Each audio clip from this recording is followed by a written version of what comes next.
Yes, people, how's it going? Welcome back to Lily White Lane. Hope you're doing good, hope you're keeping safe and well, and you are very welcome along to your Tottenham Hotspur season review for the 21-22 season, where we do look back at the best ties of the season and the worst, most pathetic, shittiest lows that Spurs have had this season. So strap yourselves in, and without further ado, let's delve into it. Let's review this season for Tottenham Hotspur. I want to start this video off by giving the season an overall rating. Now, on a scale of 1 to 10, I'd probably give it an 8.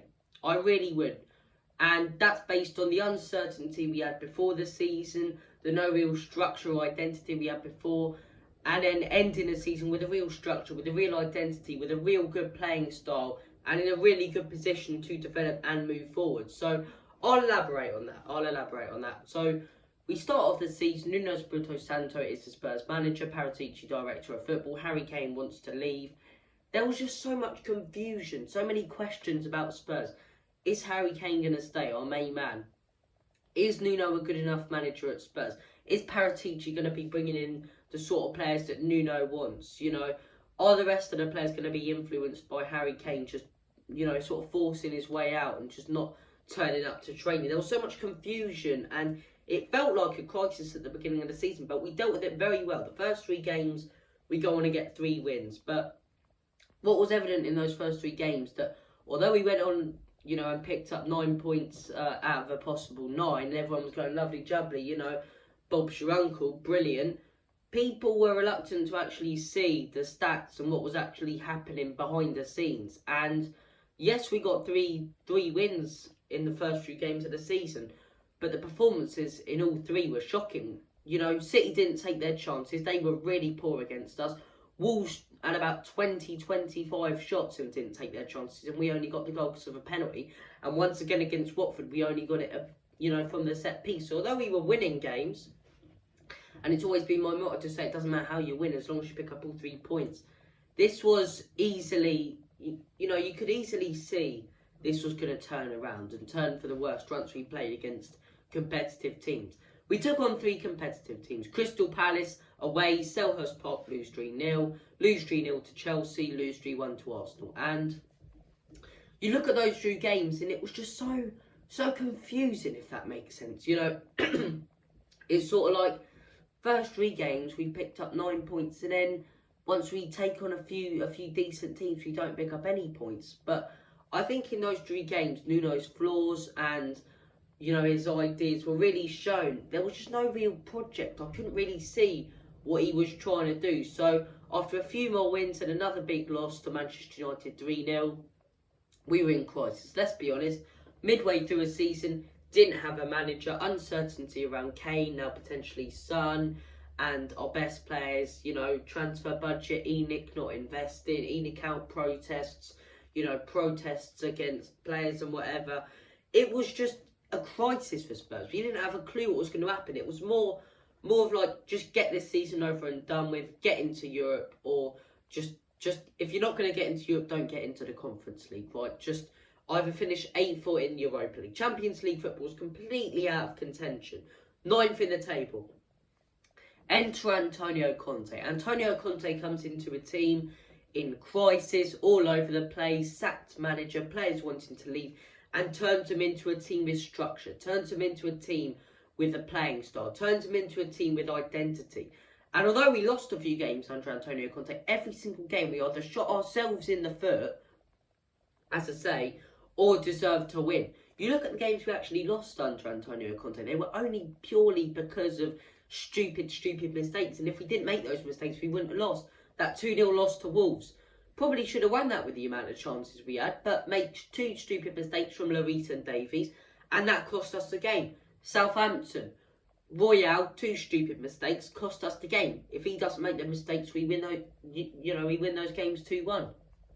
Chelsea, Harry Kane scores a goal, which is disallowed because Thiago Silva's diving pranny, and then we don't get points there. And although we were losing games times under Antonio Conte, you could see we were competing in every single game.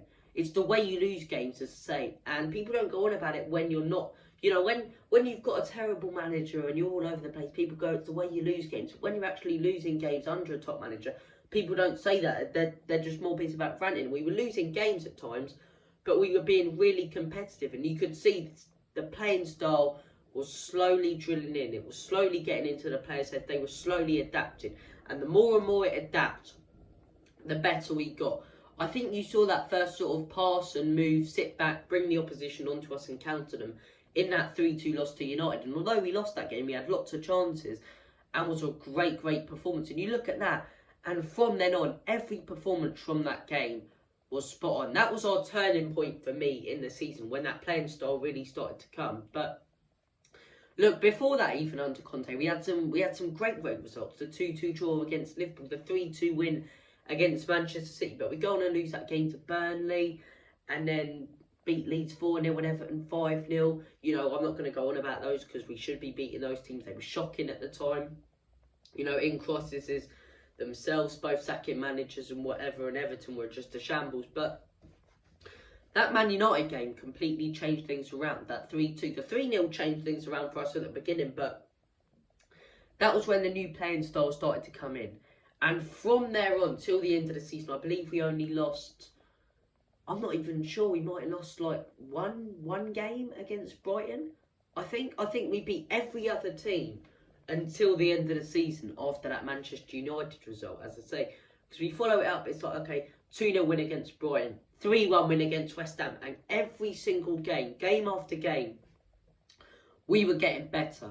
We were winning more comfortably. We were playing with more confidence. You know, the team was just flowing with confidence, and every game you could see they started to believe in themselves, especially Son really hitting form, Romero, and every game we were getting better and better. You know, like I say,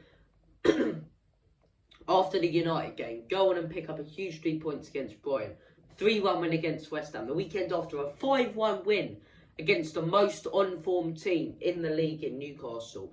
You can't look at Newcastle in that game as where they were in the table. You've got to look at their form and see from the beginning of this year they'd be second in the league if it was points from 2022. And we went on and we just demolished them. You know, oozed with confidence, Son scoring goals, the wing-backs pushing forward. And when wing-backs are scoring goals in the fashion they were, by making runs and crossing it to each other, and wing-back to wing-back, you could see that this Antonio Conte's system was really drilling into these players. You could see that this was Antonio Conte's work, turning Doherty and Royale into two really, really good wing-backs who could link up together. Follow that up. 4-0 win against Aston Villa. Oozing with confidence. And then we had this little blip. It was a, 1-0 loss to Brighton. I was at that game. 0-0 draw against Brentford. It's like, this could be so Spursy. But the Spursy mentality sort of went away. And the Antonio Conte mentality came in. 3-1 win against Leicester. Straight after that Brentford game. A fantastic point where we defended like absolute monsters at the back against Liverpool. Went on and beat the scum 3-0. Well, that was the turning point. That dealt them a huge blow in confidence for their top four race. Gave us much more confidence. We go on and win our last two games. That Burnley game was thanks to Antonio Conte lifting the crowd, because I reckon they were on course for an equaliser in that. The crowd was so nervous, and Conte's just there going like that. And look, as I say, the Gooners, the scum, they go on and lose to Newcastle. What an end to the season. 5-0 win against Norwich to be playing Champions League football. And I don't think even the most positive of Spurs fans almost expected Champions League football. And the people who said they expected to get it this season, at the beginning of the season, were lying to themselves, right? Because none of us expected that. None of us expected to get in the Champions League yet. We did it, and we did it with style. And we did it deservedly slow with our performances and the way we played, right? Right, so that's discussing what happened this season. Now, like I say, I'll give it an 8 because of the way Antonio Conte turned around this team. We got to discuss certain players. Obviously, Son, has had a phenomenal season and should be talked about, like the Mohamed Salahs, like the Kevin De Bruyne's. And he still doesn't get talked about as good as he should be for me, but Son had a phenomenal season. Kane had a phenomenal season. Romero had a phenomenal season. But I want to come on here today and I want to discuss some of the unsung heroes who had a phenomenal season. I'm going to start things off Ben Davies won't get talked about as much because people still criticise him for the past. Absolutely phenomenal season. Got us that point against Liverpool thanks to his fantastic blocking. You know, has been there so positionally aware. Since Antonio Conte come in, he's arguably been our best defender for me. Based on Romero's in and out the squad, injuries he's had. He's been our best defender since Antonio Conte has come in. The guy's been... He hasn't really... He's made one mistake under Conte, and that was a Wolves one. And that wasn't really his fault. That was more Hugo Lloris. So... You look at Ben Davies since Conte's come in, every single game he's always in the right position. He's always got his man.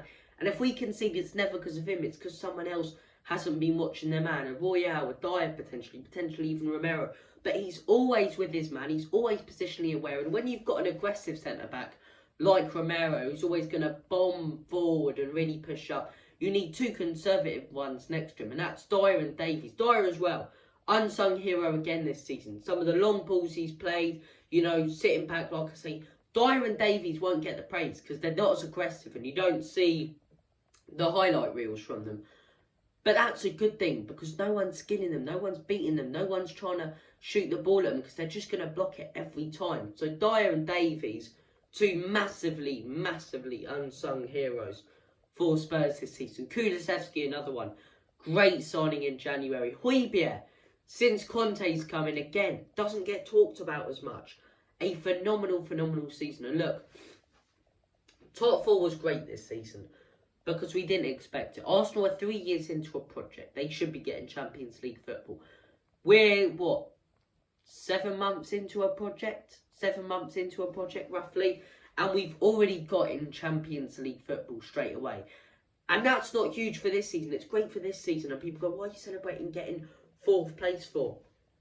Because it's so massive for the foundation of this club. It's sort of been, we've been waiting to get into the Champions League year after year after year, and now we're finally in it. It's almost like this implosion. It's like, finally, we can invest money now. You know, ENIC have the money that they can put into the squad. We've got a manager who's going to sign the right players. Players are going to stay because we're playing Champions League football.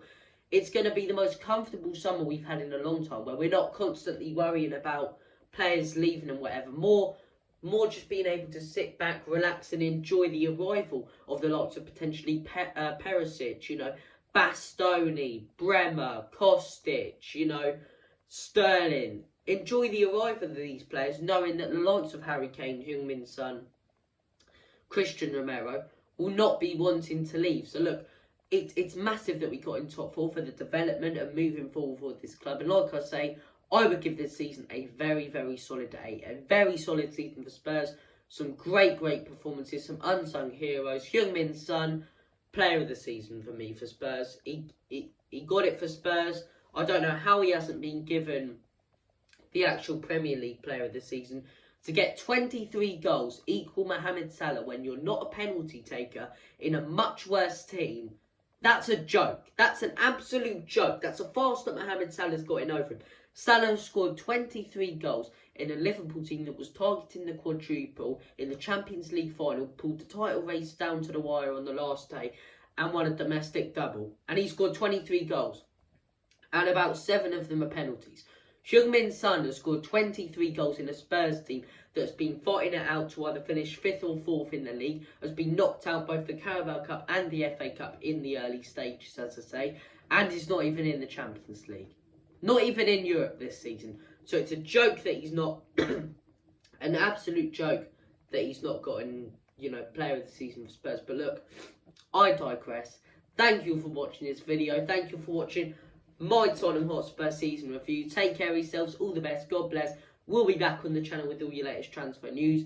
And as always, come on you Spurs. In Conte, we trust.